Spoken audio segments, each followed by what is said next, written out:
So yun, magko-cold start tayo gamit yung pinagawa nating big elbow dito, 32mm dito sa JBT B3 pipe na nakakargang Honda Click 125 na 160cc.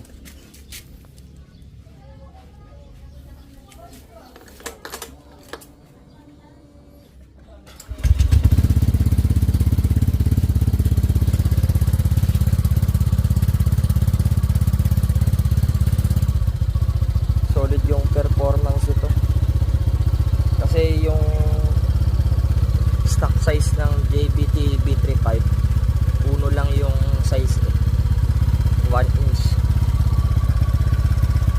pero ito nagpapalit tayo.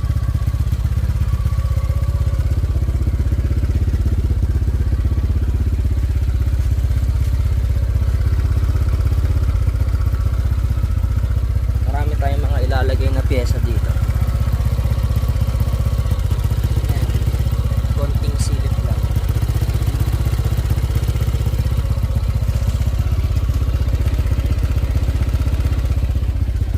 Umorder na rin pala ako ng Ataka head 2530. Big bulb na rin yun. Tapos ito pinakabit natin kagabi sa tropa, itong BRD na Hypercool radiator. So hindi pa ito pulidong nagawa kasi hindi ito plug and play. Mag-adjust pa tayo dito sa taas.